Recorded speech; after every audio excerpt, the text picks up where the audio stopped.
Welcome to Random Gaming Talk. It's Entertainment Talks podcast for video games. I'm your host Matthew. Joining me today, my co-host is Robert. How are you doing? I'm doing good. How are you doing today? Doing alright, doing good. Had a busy couple of days putting a new carpet down in the house. It's all done now, so that's good. I can relax and talk about video games. But speaking of talking about video games, what you been playing in the last week or so? Well, on Thursday, I was on Mel's stream. I interviewed her as part of that series. Sorry, I forgot to put my phone on mute there. Oh yeah, I remember. Melina. Yeah, so she had an About Us stream on Thursday, so I was in on that, playing that. I suck at being the saboteur. I'm way better at being, Do you mean the crew. do you mean Among Us? Yeah, Among Us. Okay, I thought you said About Us. I was a bit yeah. No, I said Among Us. Okay. Well, Cool. maybe That go. maybe my brain is officially broken. Maybe Maybe we 2020 will has finally just put the last nail in that coffin. possibly. But yeah, so that was Thursday.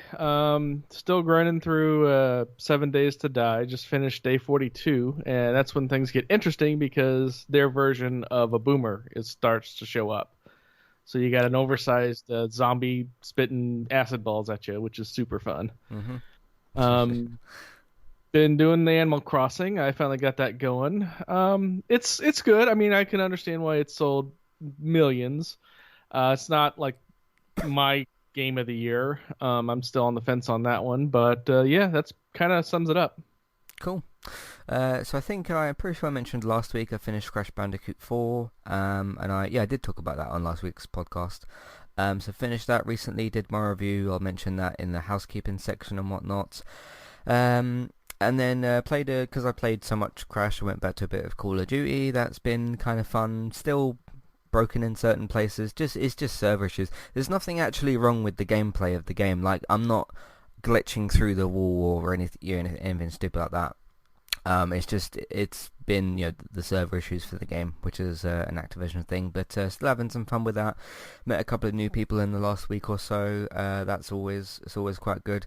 The one really annoying thing about that though, right? Let's say you jump into a game, and there is at least one, if not a few, like random people. So it's either you with a team or you on your own with random people or whatever. And like you chat to them and you do team call outs and all that sort of stuff, and you think, hey, I'll add this person afterwards, invite them into the game, and hopefully continue playing with them. Because after you I think I've said this before, certainly with Cyber Attack, I don't know about other game modes necessarily. Once you finish that match and you exit the lobby, you're quite unlikely to be put back in with that person. Sometimes you can be actually, like straight after, but it's quite rare that actually happens. And then you can go into recent players and look for the name, invite the party, friend request, that sort of thing.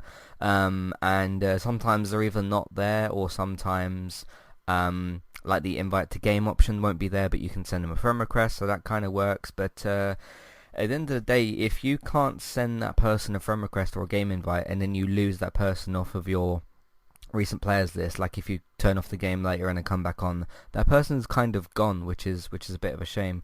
There is a function to where you can go into friends and like add friend and search for their name, but that never really seems to work, so that's just a bit of a shame. But no, I've been playing a bit of that. I also started this separate FIFA career mode, 'cause like I said before, I do one of those with my dad. That's been going pretty well. We're in our final season at the moment, which is the 2033 to 2034 season, so fairly far in the future. It's about 14, 15 years or so. But I started my own one, and basically what I decided to do was kind of a player manager role in a way. Now, for those of you who aren't familiar with that, which is actually quite a rare thing, I know that Alan Shearer did that for Newcastle, Giggs did that for Manchester United at one point.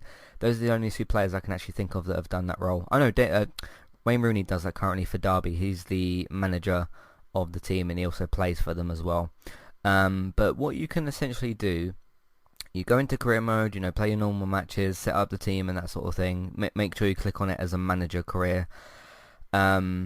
And then the game starts and all that. You do the kickoff and that sort of thing. What you can then do, you can switch to playing as only as the goalkeeper. So basically, the rest of your team will be AI controlled, which sort of means you can do the player manager thing in that sort of way. So where the You're still, in control of substitutions and moving players around and telling them what to do and tactics and all that. But then you can still be the player because you can just control the goalkeeper, and until you actually switch it back to the players, you can stay on as the goalkeeper.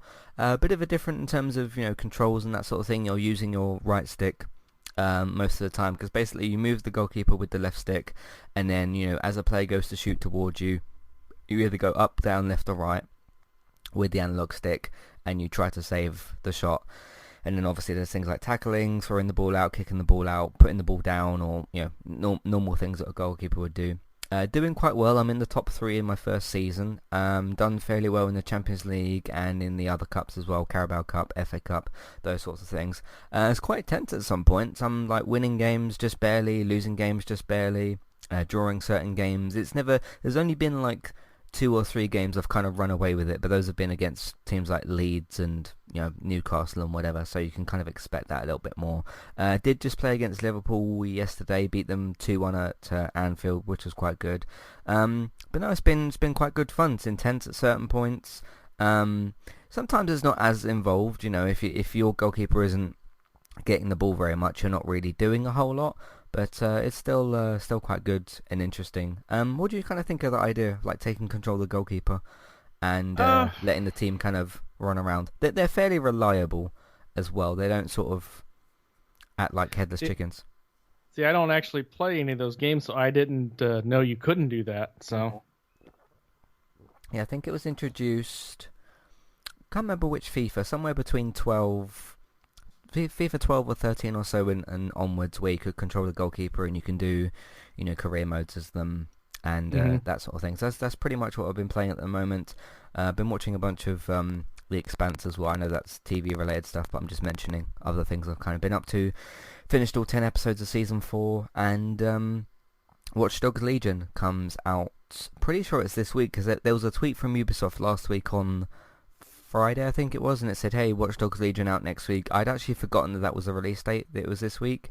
So I've sent one of my games back. I sent Star Wars Squadrons back because I wasn't really playing it and that sort of thing. So I sent that back, and then I'm hoping to get Watch Dogs. It doesn't have to be this week. It can be next week or just sort of sometime soon. The other game that I've been playing as well, I did jump back into Tony Hawk's Pro Skater.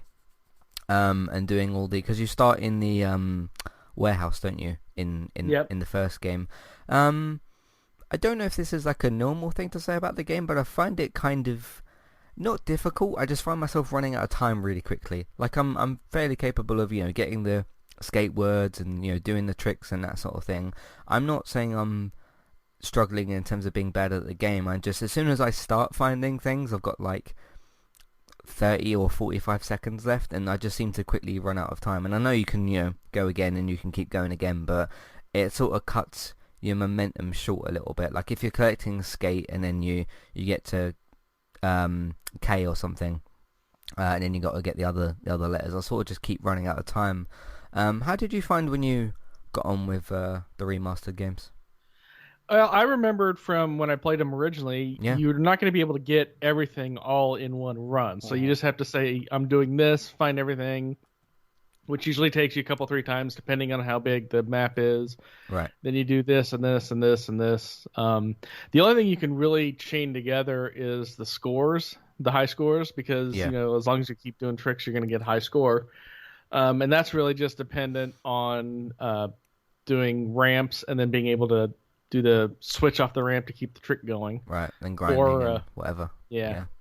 And that's really the key to that, and of course the special moves. The scores do get a little bit easier once you get more and more stat points, so that's kind of what most people do, is they'll just hit maps to get stat points and then only get enough objectives to open up the new map to get more stat points. And then once you max all those out, then you can just start going for it. Yeah, I'm enjoying the game and that, and I'm fairly good at it. I just keep finding myself running out of time. I guess I should just do more of what you've said. Instead of trying to get multiple things, kind of focus on like one, like go in, get the skate word or something, and then get like whatever else afterwards, because they're different in different levels, aren't they? They're different things that you got to get, and then try and obviously, as you're going through the park or the map, try and just get your score and stuff. But yeah, I haven't got as much nostalgia for it as certain other games, but I do certainly. I remember sort of just mucking about in those games when I was younger. So again, the great era of the 90s PlayStation 1 games is kind of back. Crash, Sparrow, Tony Hawk, and a bunch of others as well. Medieval, Metal Gear Solid isn't back yet, obviously, but yeah, it's good. So that's pretty much everything I've been up to. Like I said, Watch Dogs Legion. Watch Dogs Legion is the next kind of big game. I know I've still got to get stuff in Crash Bandicoot 4. I've still got to go back to Last of Us 2 at some point, get the platinum, and do the messing about thing with the explosive arrows, which I can't wait to do as well, with the unlimited ammo thing. So that should be fun. But yeah, that's everything we've been doing. Let's move into a bit of housekeeping. See you for that in a second. Hey there, I'm Aaron Holman, host of Eye to Eye, a weekly podcast talk show all about passion. I have this passion and this fire within me that burns brighter than the fire around me. Flow. With performing, there's always a story to tell, whether it's my own or not. And creativity. I go, he's more than cute, he's creative. All with an LGBT twist. Make sure to check out Eye to Eye, that's EYE, number 2, letter I. And rate and subscribe on Apple Podcasts or wherever you listen in today.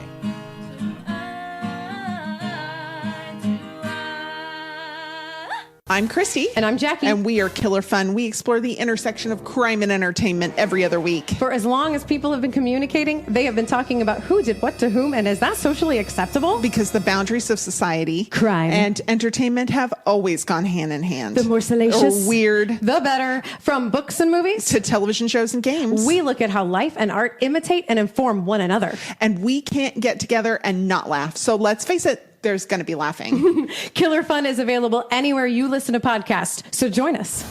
If you'd like to get started with a domain name and a website today, just click on the link in the show notes and that will take you over to Koalu to get started. They also have a live support chat system that you can use, which is in the bottom right hand corner. So get started with a new website and domain name today with Koalu. Hey everybody, if you would like to get the ad-free versions of all of our podcasts and support Entertainment Talk along the way, all you need to do is head over to patreon.com/entertainment talk. Sign up either as a creator or as a Patreon. There's no difference there. That's just the option for either becoming a creator now or just staying as a patron for the moment.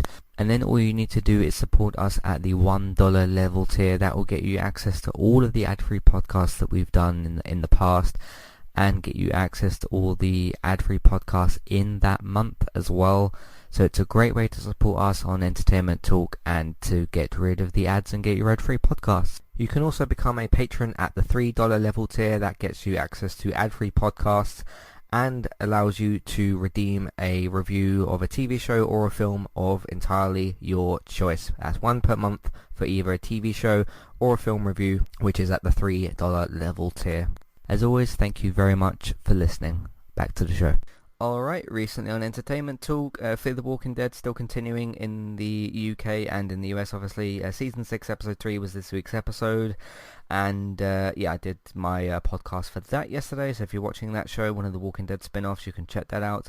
Let's Play Sunday episode this week for Iron Man VR, fantastic game. I have also reviewed the game as well, so if you search for Iron Man on the website, or check on the video game reviews or podcasts, you should be able to find that as well. But that's one of the Iron Man Let's Plays. Manchester United drew 0-0 at home to Chelsea, which you'd think wouldn't give me too many things to talk about in that podcast because there was no goals to discuss, but lots to discuss in terms of performance and mentality and, well, 90 minutes worth of whatever happened in that game.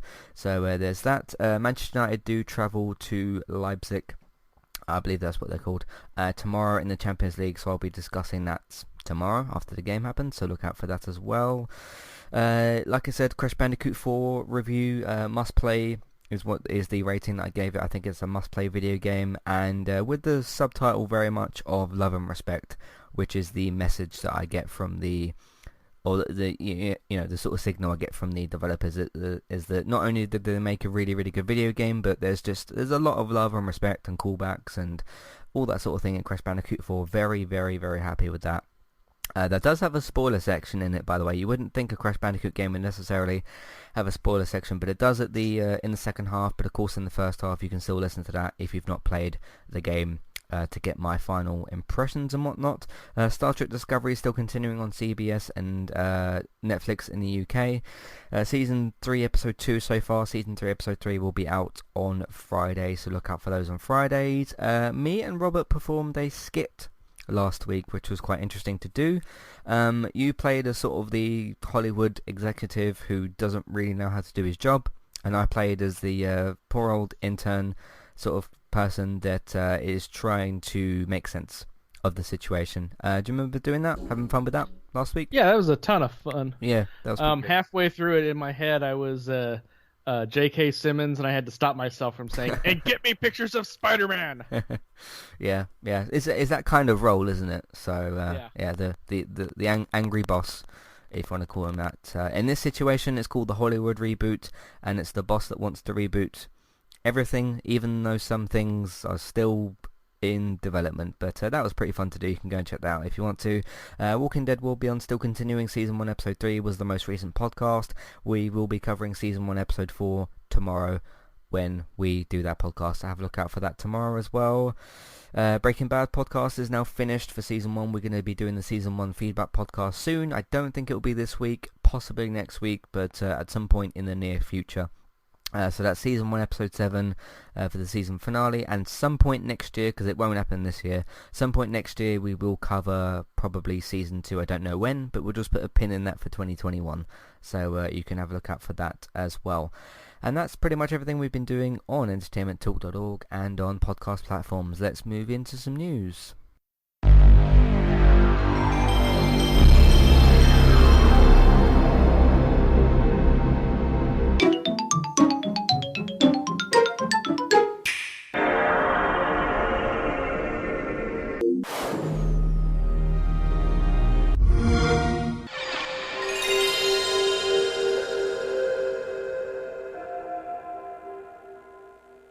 Alright, should I go first this week? I'll go first because something literally just popped up. And when I say just popped up, while you were doing your housekeeping, breaking news happened. Cyberpunk's delayed again. So this is from the official Cyberpunk Twitter feed. It went gold. Yeah, I know. It's still delayed. So this is an official statement from the Cyberpunk Twitter feed. Hey everyone, today we've decided to move the release date of Cyberpunk 2077 by 21 days. The new release date will be December 10th. Most likely there are many emotions and questions in your head, so first and foremost, please accept our humble apologies. The biggest challenge for us right now is shipping the game on current gen, next gen, and PC at the same time, which requires us to prepare test 9 versions of it. Since Cyberpunk 2077 evolved towards almost being a next-gen title somewhere along the way, we need to make sure everything works well and every version runs smoothly. We're aware this might seem unrealistic when some say that 21 days can make a difference in such a massive and complex game, but they really do. Some of you also may be wondering what these words mean in light of us saying that we've achieved gold status some time ago. Passing certification, or going gold, means the game is ready, can be completed, and has all content in it. But that doesn't mean we stop working on it and raising the quality bar. On the contrary, this is the time when many improvements are being made, which then will be distributed via a day one patch. This is the time period we undercalculated. We feel we have an amazing game on our hands and are willing to make every decision, even the hardest ones, if it ultimately leads to you getting a video game you fall in love with. And it's signed Adam Badowski and Marcin Lewinsky. I think that's how you pronounce his name. So yeah, it's no longer going out in a week. It's going out in December. Oh, I don't recall this happening before. A game going gold and then being delayed. At least off the top of my head, I can't think of an example where that's happened, because usually that does mean that development is finished. I think there's some positives to this. Obviously, there's going to be, people that are I'm looking forward to playing it, but I'm not, jumping out of my seat, so to speak, to play it. But, there's obviously going to be people disappointed by this that, you will eventually get to play it, so there's that. But, The one kind of positive thing I've taken from that, obviously this is very immediate. I didn't even know that this was happening until 2 minutes ago.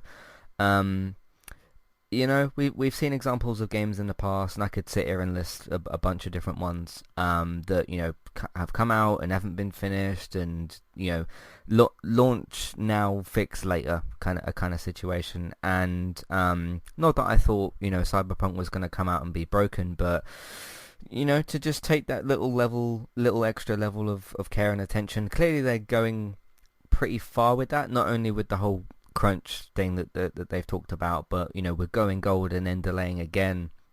They clearly do, just at the end of the day, want to get the best product out there, and I praise them for that in a way. And yeah, you know, certain companies would look at this game even from 6 months ago in development and just say, nah, just stick it out, and then we'll promise, you know, that we'll fix it later, and then you end up launching a either incomplete or broken video game. You know, there's different levels to that. But no, I mean, you know, in terms of the hard work and the commitment to this game, I don't think anybody can doubt CD Projekt Red for what they've shown here. So what do you think of the situation anyway? Someone who's been really looking forward to this game. Obviously, It's super frustrating. Obviously, I don't want to play a broken game, so that's definitely on the thing. Not that I thought it was going to be broken, but and I find this delay interesting considering how much crap they took for wanting to do an extra day a week for air quotes crunch for 6 weeks. Right. My only real fear is that this gets delayed out of 2020 and into 2021. Yeah. Again, I'm kind of surprised on the spot by this, because it did go gold. Was it 2 weeks ago, I think? Couple weeks ago. Yeah, around about that. And I don't recall. Again, there probably has been a game delayed that's gone gold, but not to one that I can really think of off the top of my head. So, but I mean, we did talk last week about the Amazon games, which went beta and then got canceled. But that's really about it. Yeah. But I think you've got to praise CD Projekt Red's hard work in the situation, because just clearly they've put their heart and soul into this game, and that goes back to the message I've been saying before about a couple of different situations where, like, you know, J.K. Rowling and the whole Harry Potter thing, and I'm not going to support the game because she's involved. You've got to think of because she's not working on that game, as far as I'm aware. You've got hundreds of other developers that have, and you've got to think of supporting them over not supporting her. And then in other situations, you've just got to, I don't know, support the developers when there's clearly been hard work put in. And my message to the people that, you know, don't like all this crunch story would be, you know, sure, if there was, you know, some difficulties with kind of doing that, you've got to, okay, if you're upset or annoyed that these people have been asked to do harder work, well, support them and then buy the game, and then you're rewarding that person that's done all that hard work. So that's just my point of view. So is that kind of it for that, I suppose? So it was for that, yeah. What was the original date before that? It was gonna be September. No, the November date I'm talking about. Yeah, the November date I think was the 18th or something. It was like a couple weeks into it, because I know I work a contract job right now, and so it was getting ready to be like released the week after my contract ended, and I wasn't going to have any work after that, so I was going to have like literally all the time in the world to play this. So okay, yeah, and now it's. But I want to say 10th or the 18th, one of the two. And now it's the 10th of December. So it's not a particularly big delay either. It's not like it's summer 2021 or something. So we'll see how it goes in the coming weeks. All right, what else did you want to move on to talk about today? Well, Reggie Fils-Aimé is back in the news again, and he is the busiest retired man I have ever seen in my entire life. Since he resigned in February, the board of directors at GameStop in March, then he launched his podcast in May, and now he joins the board of directors at the toys and games company Spin Master. That was also in May. And his new job, he is on the board of directors at Brunswick, which is a boating company that makes the Sea Ray and Mercury Marine engines. Quote from him saying, from the company, as a highly respected and seasoned executive, Reggie's experience in consumer-facing initiatives and digital technology will make him a valued addition to our strong and experienced board of directors. This is, he's been head corporate guy forever. Before Nintendo, he worked at VH1, which was an attempt to actually bring music videos after MTV decided they didn't need to do that anymore. Pizza Hut and Procter and Gamble. There's no official notes for exactly what he's going to be doing, but this is like his fourth job this year, so that's kind of getting silly. Yeah, the like you said, the busiest retired man, at least I can think of. So most people would go and relax and stuff. I mean, I'm sure he's been relaxing and whatnot, but credit to him. I've not got any problems with him or anything. I think he did a very, very, very good job with Nintendo over the years. Saw out the launch of the Nintendo Switch and the success of that. And every time he's been on a stage or in an interview or just online in some sort of presence, he's always looked like a nice, humble guy. And he was, of course, part of the moment. Was it the Game Awards for 2018? When him, Phil Spencer, and at the time Sean Layden went onto the Game Awards stage, and they had I think that was 2018. Yeah, that was pretty good. So yeah, great guy. Hope he's getting on well. Hope he does well with whatever he's gonna do here, and we'll see how it all plays out, I suppose. So, what would you want to add to this?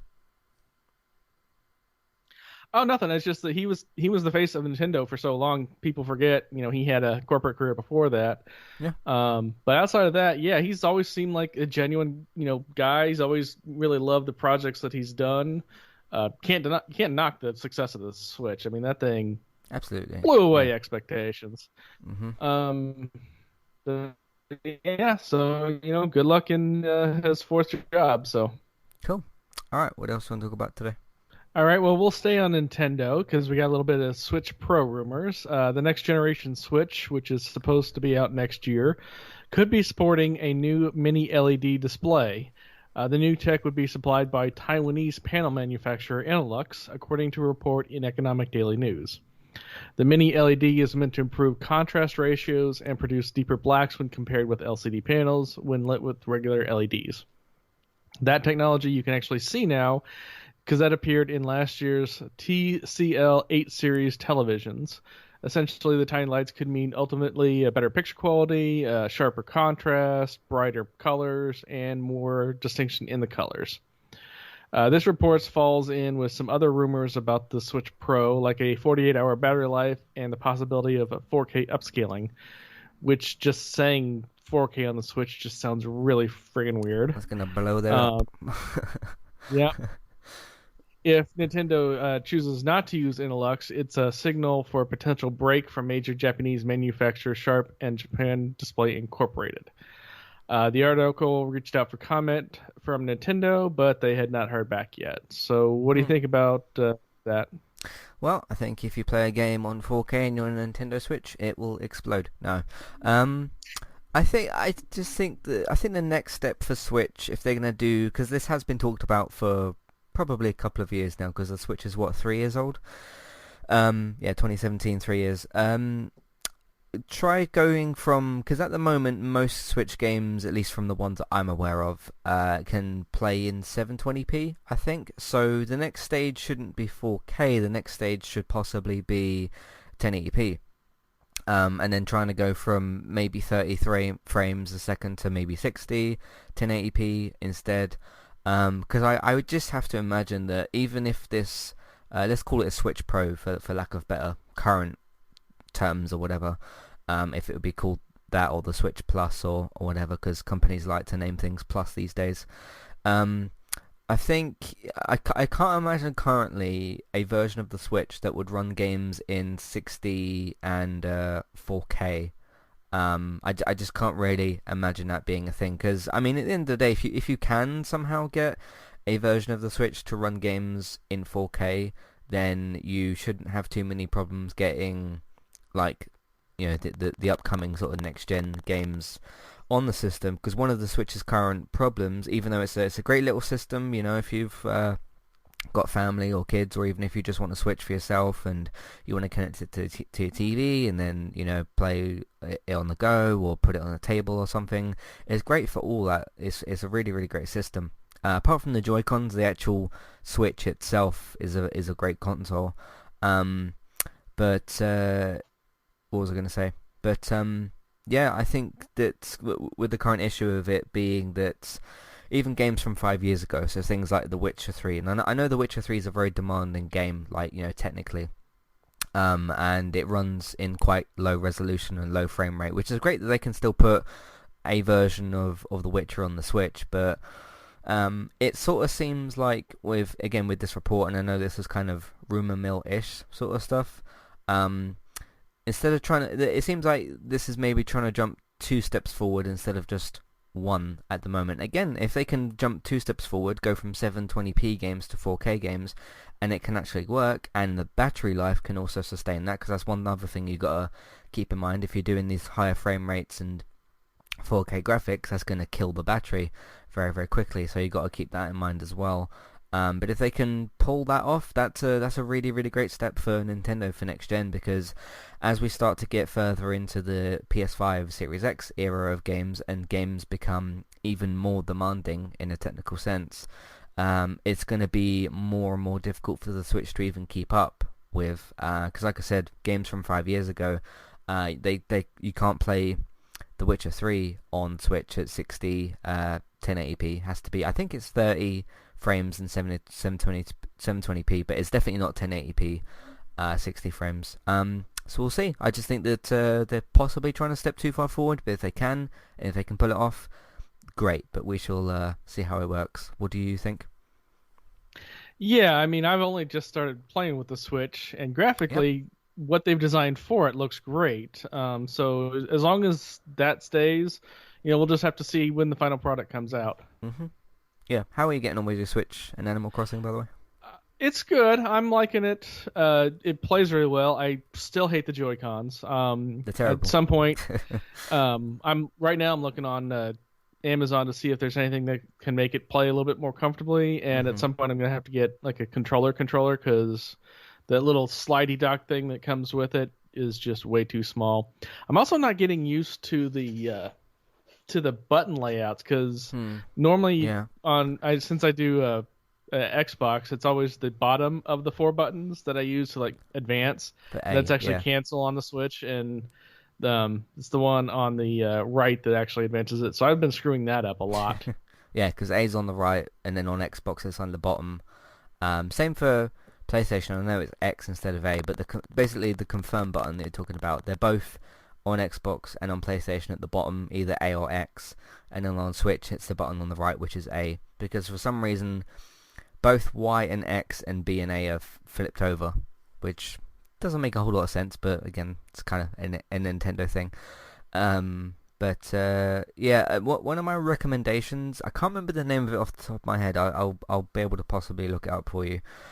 You can get an adapter that lets you use your PlayStation 4 controller on the Switch. You basically get this little USB adapter, you plug it in, it's got like a sync button on it, you press and hold the sync button and then do the PS button and the share button at the same time, you get it synced up, and your Switch will recognize that, and you can just you still have to use it in the same way, so circle would still be A on the right and B would be X, if you know what I mean, and then triangle would be X, and then Y would be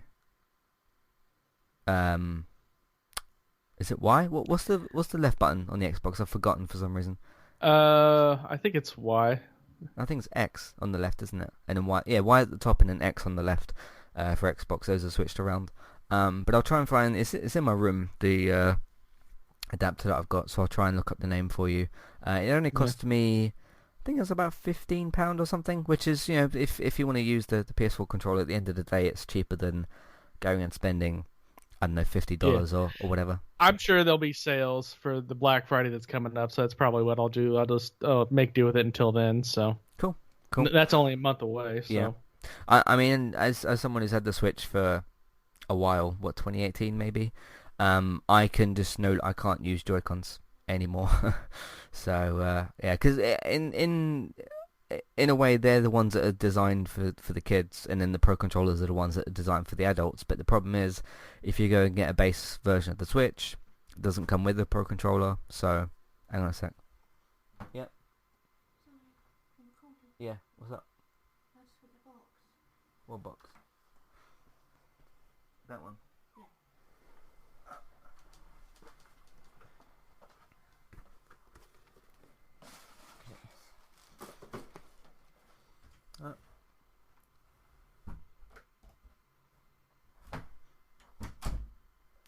Okay. But yeah, those are the Pro Controllers are supposed to be for the adults, but then they don't come with the base version of the Switch, so it's just a bit unfortunate. Alright, let's move on from that. What else do you want to talk about today? Well, from the department of okay, this thing exists now, Atari released some concept art for its video game themed hotels, which, yes, there's going to be Atari hotels. I think we talked about this like 6 months ago, and I couldn't believe it then, and I still don't believe it now. Yeah, it rings a bell. But there is concept art out for it. It looks kind of a mishmash between Neuromancer, Blade Runner, and Tron, which is not a bad thing. According to the Atari CEO, Fred Chesnais, Chesnais, Chesnais, I guess. I'm pronouncing that wrong. I don't know. Atari hotels will create a world that caters to gamers of all ages and experience levels, giving them a place to call home, a groundbreaking experience that shares Atari's legacy of innovation. The video game company announced in January, that's right, it was January, that they would be opening 8 video game-themed hotels, 2 locations in California, Austin, Chicago, Denver, Las Vegas, and Seattle. Yeah, that's a thing. I don't know what to say about that. I think that's quite cool, actually. I think that you can lean on some nostalgia there for Atari fans who either grew up with those consoles or people that have enjoyed them, even if they got them in their teenage years or even slightly later in life. Depends when you were born, I suppose. I've never played on an Atari console myself, so that's not quite there for me. But yeah, I think more hotels should possibly try and do things like this. I've seen some videos of like the Disney hotels that you can kind of get. Those have been kind of cool. But yeah, if it works out and it's good and they make money from it and people like what they kind of put in there, I'm assuming they can possibly put some playable version of an Atari in the hotel rooms. That would be kind of ideal, so you get a little bit of sort of throwback gaming while you're resting at the hotel. I don't know, but that's just a possible idea that they could do. So yeah, sounds interesting to me. So what do you think? Yeah, I definitely want to check it out if they ever get built. Just depending on which city it's in. Yeah. California is expensive. Seattle's been riots off and on for like the last 2 months. Austin's packed to the gills. You can barely walk around in there. So, but I have friends that live in Denver and Vegas, so I could check one of those twos out as a thing. So cool. We'll see how that works out. What would you if you were going to stay at a hotel, what would you want it themed as? That I don't know, because I don't spend a lot of time in hotel rooms. And my last job that I had, I spent way too much time in motel rooms. I forget if I mentioned this on the podcast or not, but the recycling job I had in 2019, I had 43 booked rooms out of state overnight in just that year alone. Wow. So yeah, I was on the road a lot, which because we've had to record a few times on the road. When I was on the road, rather. Yeah. Definitely sci-fi themed, because I think you could do a lot and not be locked down to like one specific IP. Yeah. But again, that gets into licensing fees and Star Wars, fun Star stuff. Trek, Expanse. Yeah. Anything, you name it. But you can have like one room. I know that there's a Star Trek hotel in Vegas. Cool. You can actually get married on the bridge of the Enterprise. That's a thing. I don't know if it's still open. I just remember seeing that because you can rent Star Trek uniforms and have like fleet rankings and everything for your bridal party. Nice. I think for me, I was going to say Toy Story, but if you just did like 90s focused, because then you could have Spider-Man, Crash Bandicoot, Toy Story, Disney overall.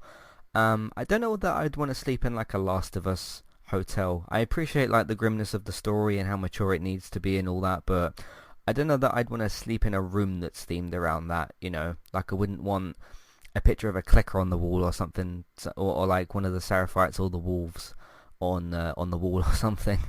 Like, that's just not quite where that theme fits in to me. Like, if you're going to do something based on something really dark. But, the fun kind of 90s era, Spider-Man, Crash Bandicoot, Disney, Toy Story, that could work pretty well. So, that would probably be the ideal one for me. Anyway, what else do you want to talk about today? Well, AMD just emptied out its bank account.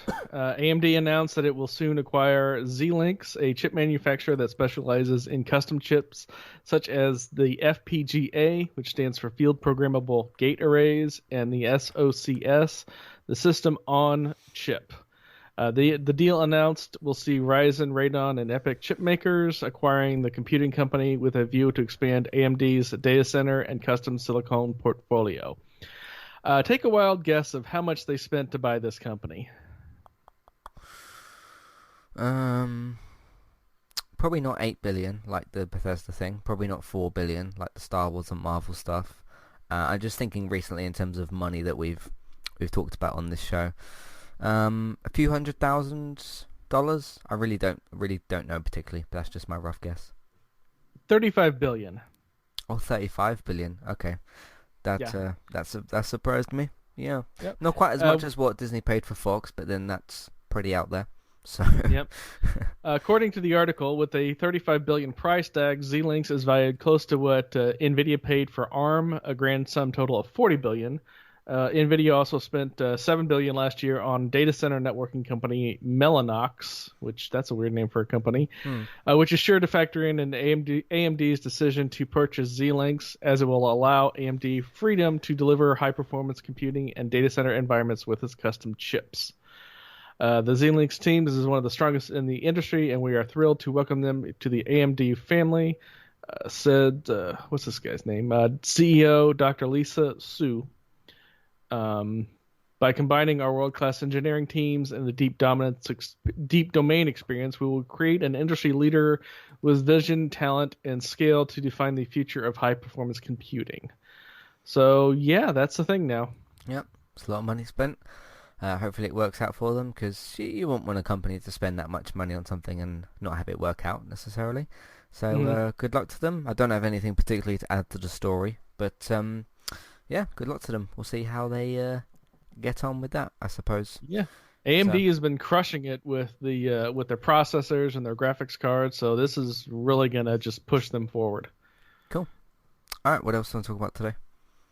Well, if you are planning on getting a PS5, but you don't like the generic look of the white fins, a third-party company has already started selling pre-orders for a handful of other faceplate covers.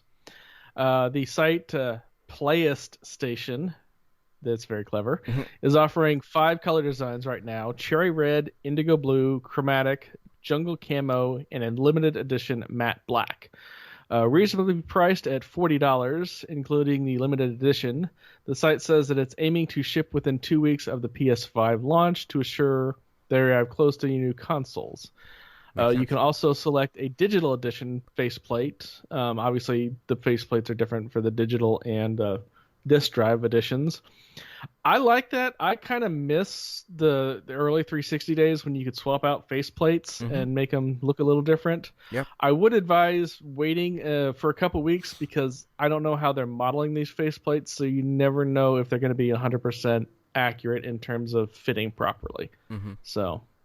Yeah, I happen to have an Xbox 360 right next to me at the moment. It's the one that I've put downstairs, but like I said at the top of the podcast, we were doing the carpet and everything needed to be moved out of the room. That included the Xbox and the, not the Kinect 2.0, the old version of the Kinect, which has got one of those you could put like an attachment on the first version of the Kinect. Basically, if you're in a smaller room, it would let you play it in a smaller area. It kind of worked. But those are both next to me as well. Yeah, it was quite a good thing you could do with the faceplates.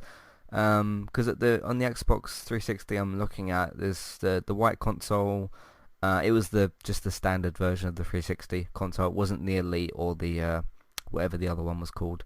But it's just a normal version, and then that's got it's almost like a blackish grey sort of faceplate on the front. And then yeah, works pretty well. I do really like, and just as I'm looking at the 360 now, I forgot about the hard drive. You could just really easily pop it off from whether you got it laid down or stood up. You could just so easily take that thing off, put a different one on. You literally just, because there's a little hatch button or a latch button, I suppose. You press that, take it off, and then you just could literally pop on a new one. I remember when I used to go around some of my friends' houses in 2008 or 2010 when I was at high school, and I can't remember. I think it was for some FIFA saves or something else. And then I was going around one of my friends' houses, and then I said, he said to me, oh, you can play like the game or whatever while he was doing something else. I don't remember the exact situation. You're talking over 10 years ago. And then I just took my faceplate off, and not my faceplate, took the hard drive off my Xbox, brought it over to his house, which he was just across the road, and just put it on his console. I signed in, and that was pretty much it.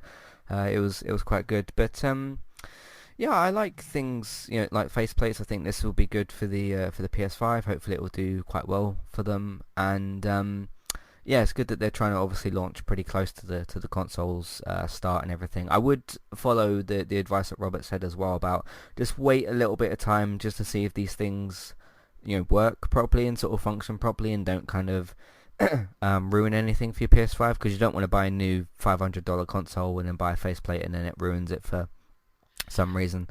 Yeah, especially since those faceplates are part of the design to move air through for cooling, so you don't want anything to get bound up like that. Yeah, so just wait and see if it's all good to go.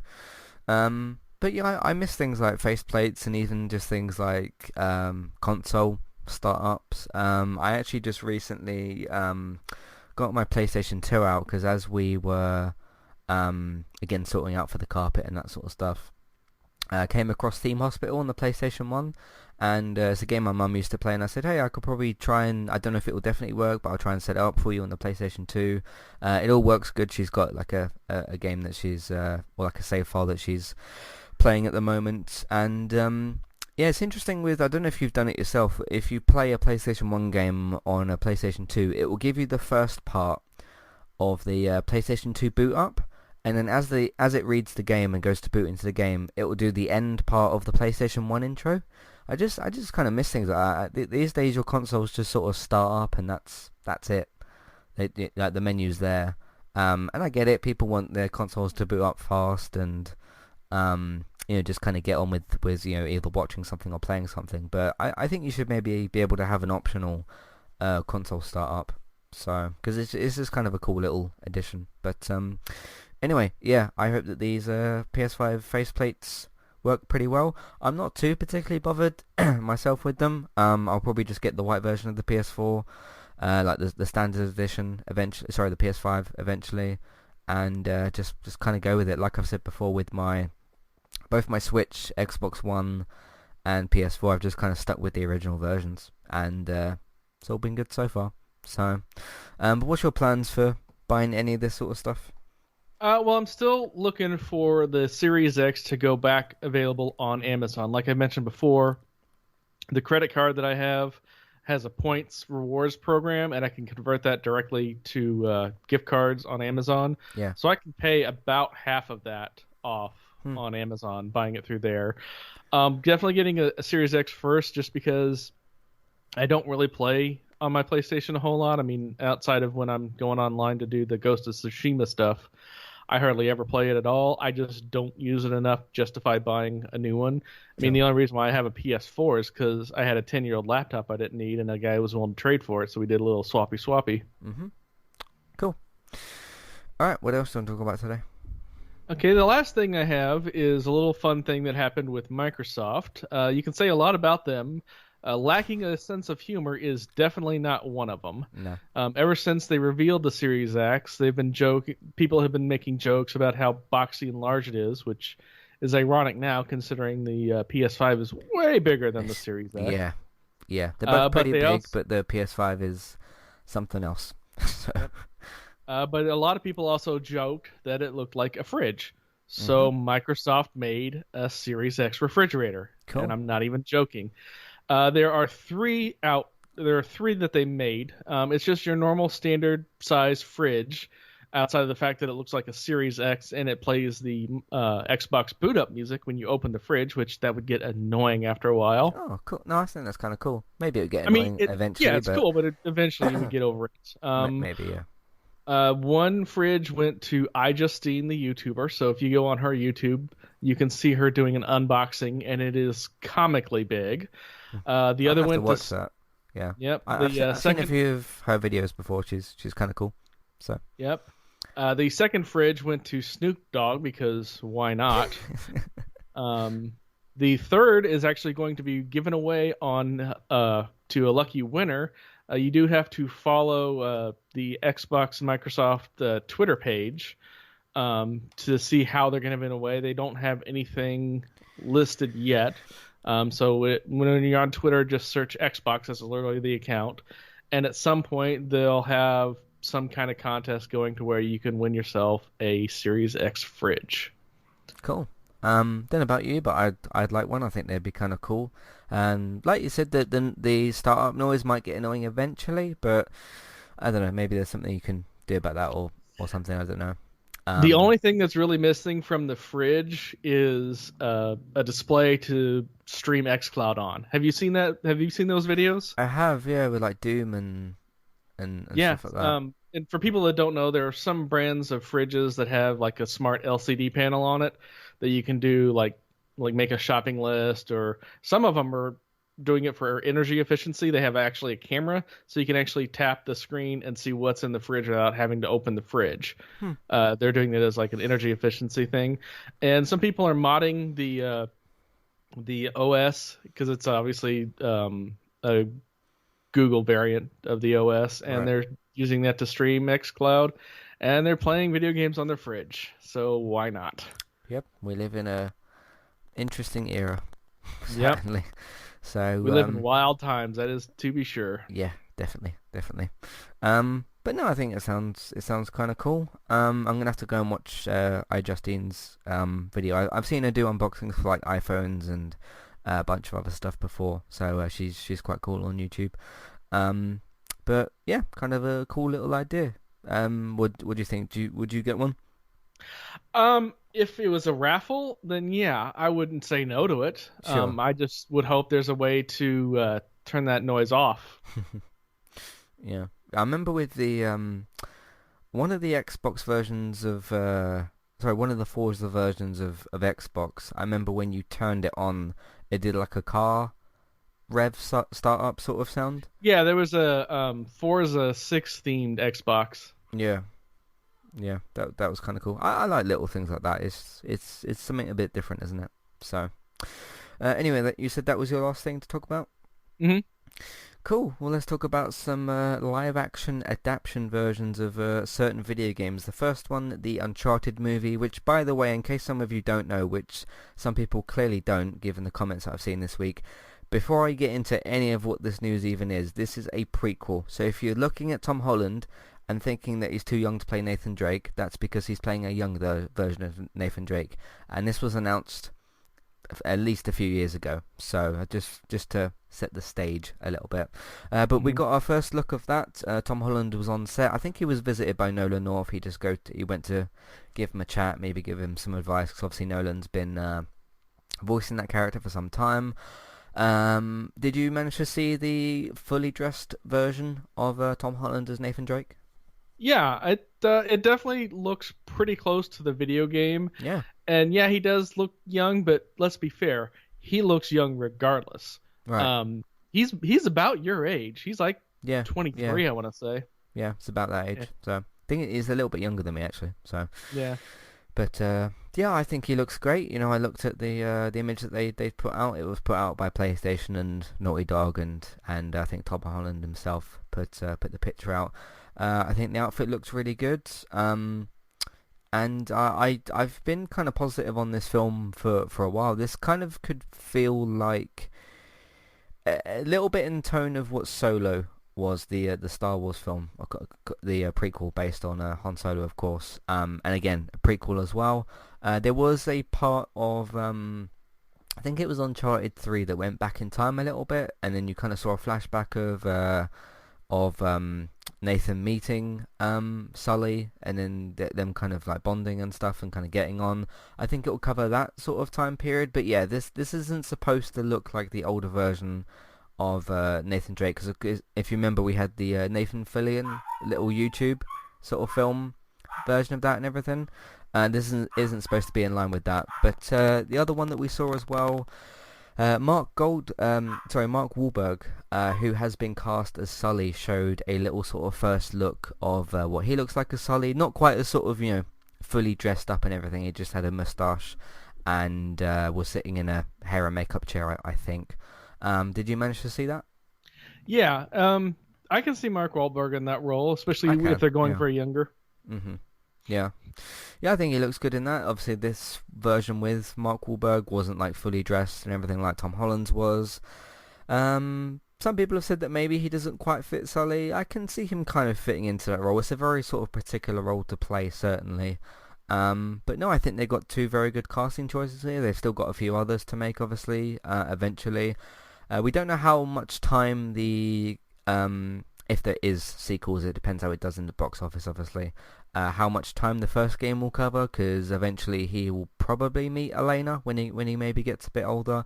I don't know what age he's supposed to be for that sort of time period, but maybe we'll get there in the end. I think the film's supposed to come out, it's either the end of this year or some point next year, maybe. And again, you know, you've got the issues of cinemas being closed, so who knows if it comes out this year, or we'll have to see sort of what happens with that. But yeah, I've got an interest in this. I think this could be quite fun. So, and the interesting thing in terms of it being an Uncharted film, Uncharted's always been kind of a Hollywood, you know, action blockbuster type of game anyway, so it kind of really fits in with the, you know, action Hollywood blockbuster of a film. So that fits in pretty well.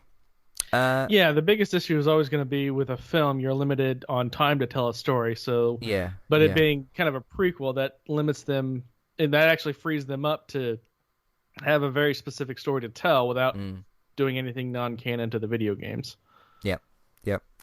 The next one that we've got today, which was announced today as well, Netflix is going to be working with Ubisoft again, as they've announced before with the Splinter Cell animated series.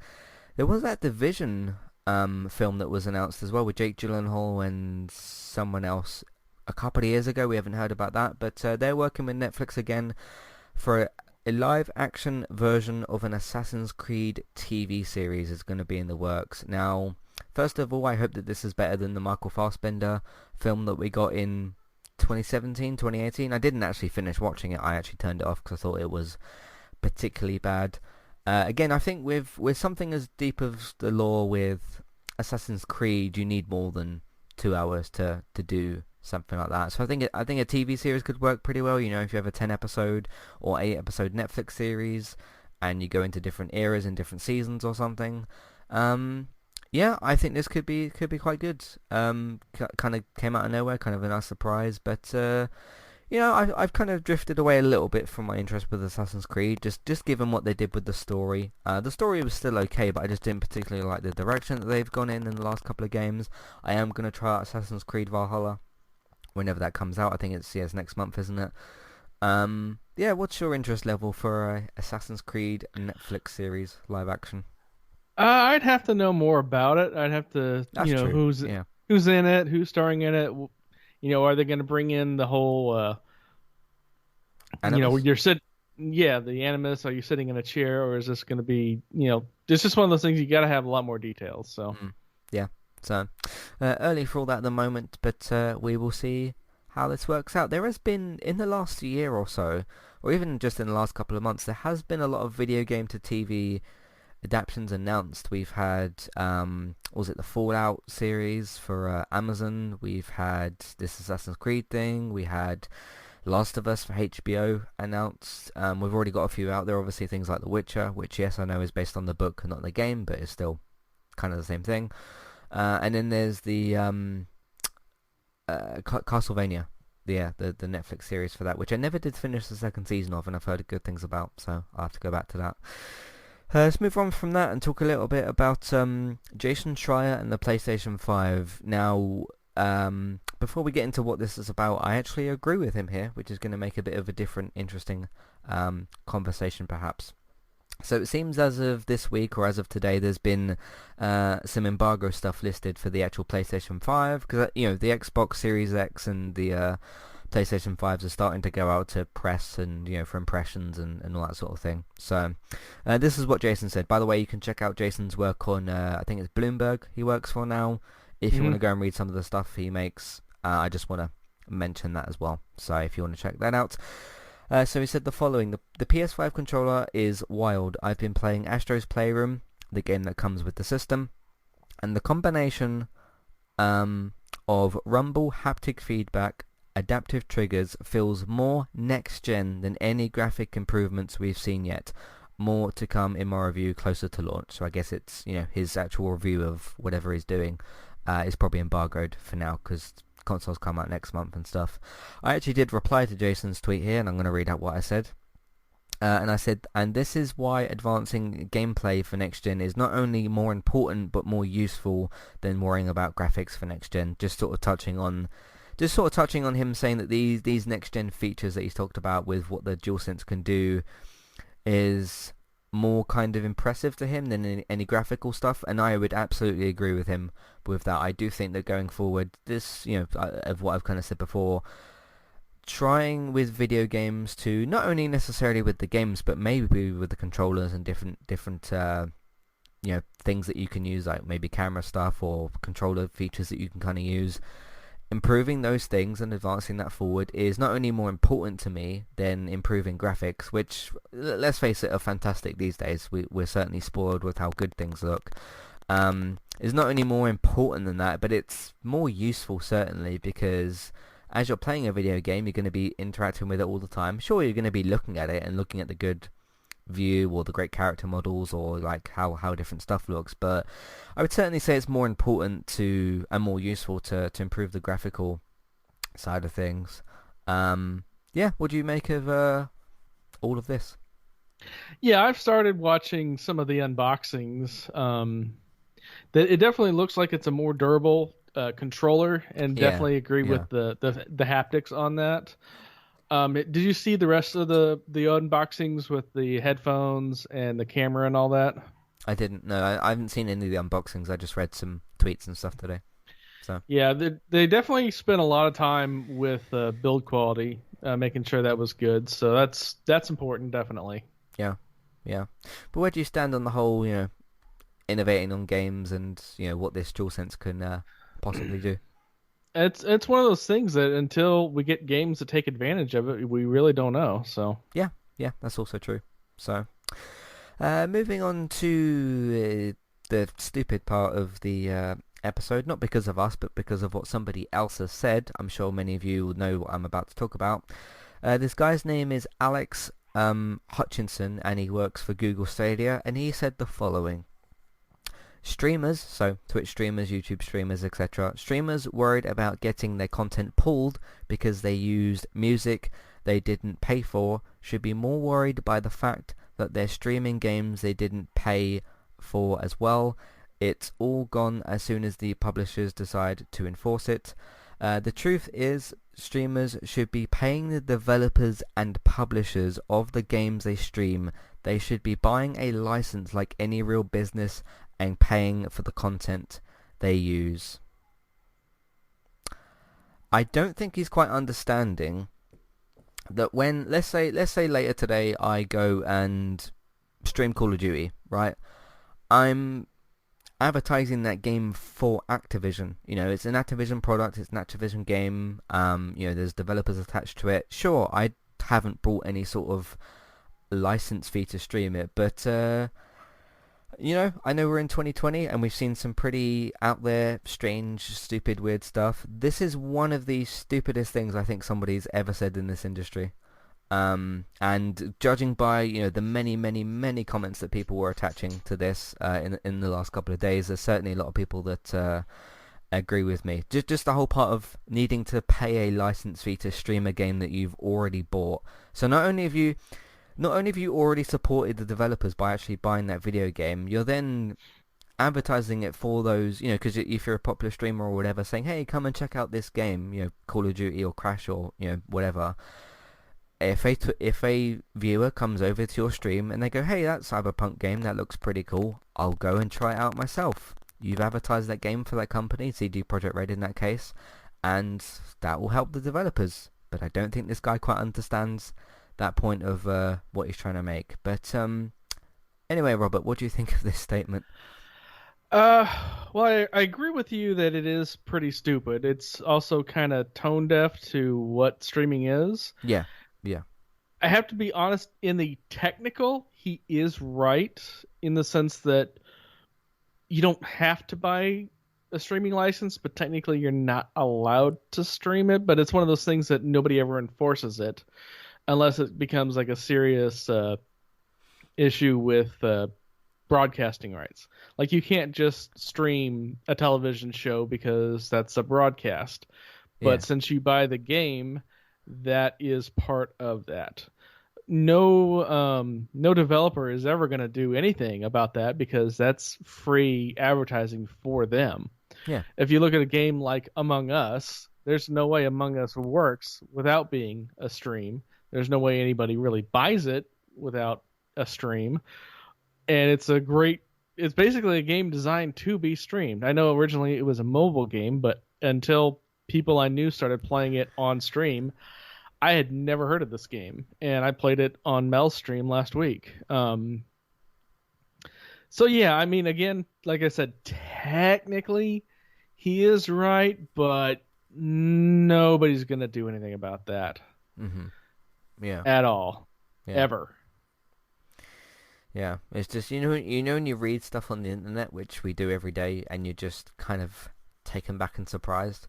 And I read a lot of clickbait nonsense headlines because, you know, that's just the stuff that gets put on the internet. So I've read some pretty stupid stuff in the past. I'm sure we all have.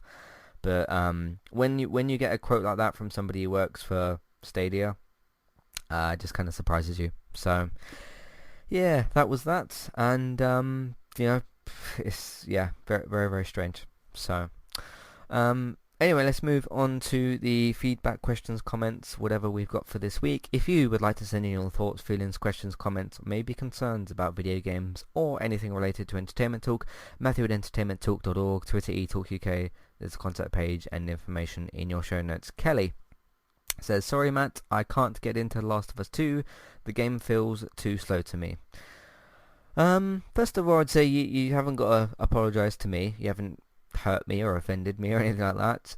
As I've said before and as we've all said in the past, you know, if somebody goes to play a game that you particularly like, in this case Last of Us 2, which I absolutely love, if you don't get on with the game and it doesn't click for you and you don't feel like you want to maybe progress with it further, or if you're struggling to progress with it further, that is absolutely perfectly fine. If you play a game or you watch a show or you watch a film and it's just not clicking with you don't like it, it's perfectly fine. You don't owe anybody an apology. Now, if you go onto Twitter and say to someone like Neil Druckmann, the director of the game, or one of the voice actors, and call them something nasty because you don't like the game, that is not acceptable. But, you know, if you simply just don't like the thing that you're playing and it doesn't click with you, it's perfectly fine. What do you think of this particular situation, Robert? Yeah, I mean, it's always a bummer when you listen to someone's content and you're really into it, and then you try the thing that they love and it just doesn't click with you. But sure. Again, I agree with you. There's no reason to apologize. You know, Matt and I are on completely opposite ends of Last of Us.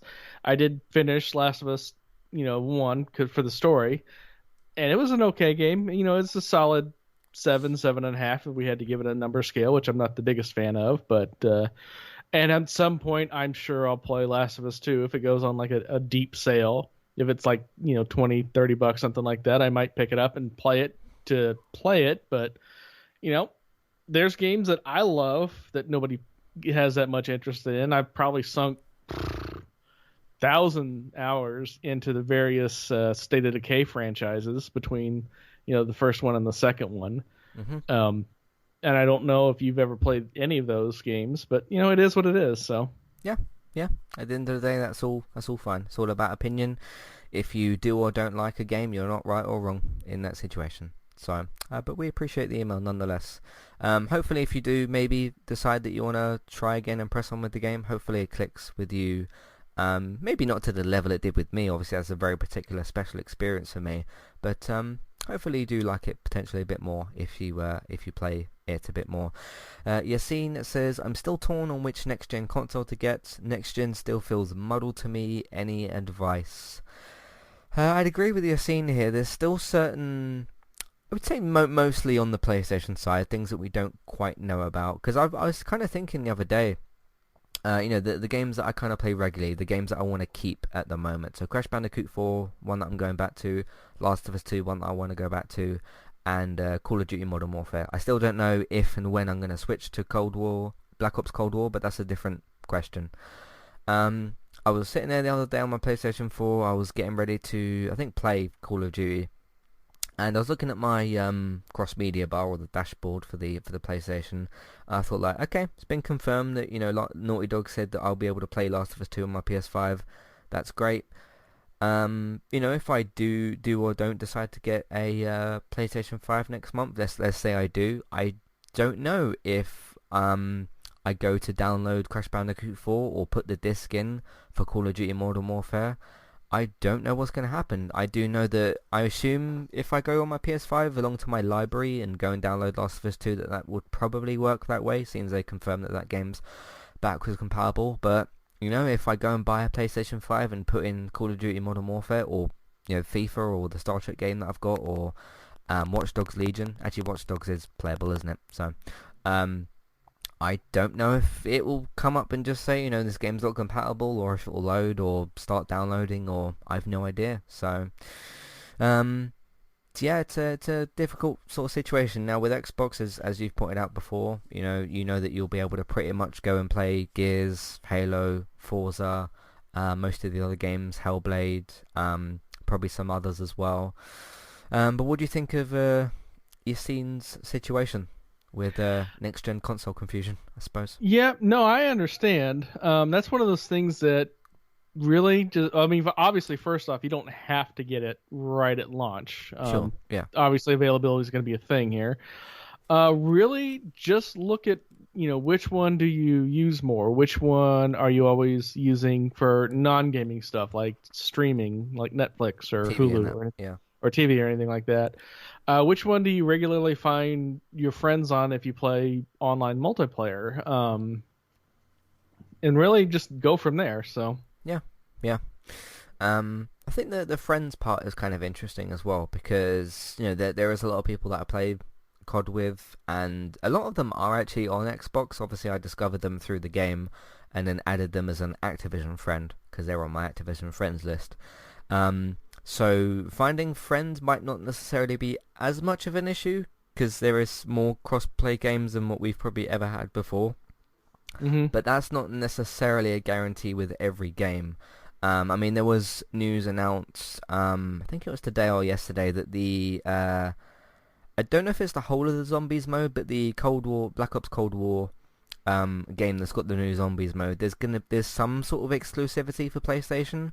So you got situations like that where the multiplayer for Black Ops Cold War and probably the Warzone will probably be crossplay, but obviously if there's going to be parts of the Zombies game which you can play with friends are going to be exclusive to PlayStation and won't be on Xbox, that takes some of that away. So there's just little situations where that might not quite apply, but we do have more crossplay now than what we've ever had before. I mean, you can do it for Fortnite, Minecraft, Rocket League, Call of Duty Modern Warfare. Can you do it on Destiny? I don't know if you can do it on Destiny. I don't know if they've allowed that yet or not, but Destiny is part of Game Pass now, so that's kind of weird. Yeah. What about PUBG? Can you do it on that? I know that's available on PlayStation and Xbox. So it is on Xbox. Yeah, they're saying it's good. I know that Microsoft has already come out and said that PUBG on Series X is going to be 60 frames, 4K. So optimized. So yeah, I mean, yeah, that's one of those things that you really got to weigh the options on. Yeah. So yeah. So yeah, just see what sort of comes up and everything. But that's everything we got for you for this episode of Random Gaming Talk. Thank you all very much for listening. Next week I will possibly be giving my impressions of Watch Dogs Legion, depending on if I've got it and or started it. We don't know yet, but we'll see how that works out. But in the meantime, you can find everything that we've got on entertainmenttalk.org. TV, video game, films, and obviously sports with Manchester United at the moment, so you can have a look out for all of that. If you want to support the podcast and Entertainment Talk, that would be great. That would be really, really helpful. You can check us out on Patreon, the $1 and $3 level tiers for instant ad-free podcast and review options. Amazon affiliate link, sorry, if you're buying stuff on Amazon, maybe it is that Xbox Series X or the PS5 or some Christmas stuff that you may be getting. We can get a small cut of what you spend from that, but it won't cost you extra. iTunes feeds, you can simply search for Entertainment Talk on iTunes and podcast platforms. Get yourself subscribed, and if you can, rate and review us as well, either the individual feeds or the main feed. Geektown, you can find that, of course, if you go to geektown.co.uk and search for Geektown on iTunes and podcast services. That's run by David, of course, for your up-to-date, reliable TV and film news. Bex is streaming daily at the moment on Twitch for fun and interesting and sort of fun content over there. So if you search for Trista Bytes, Trista, B-Y-T-E-S, go and follow her, subscribe to her over there. Word of mouth, you can just tell people that you know about the website, iTunes feeds, Geektown, and Trista Bytes.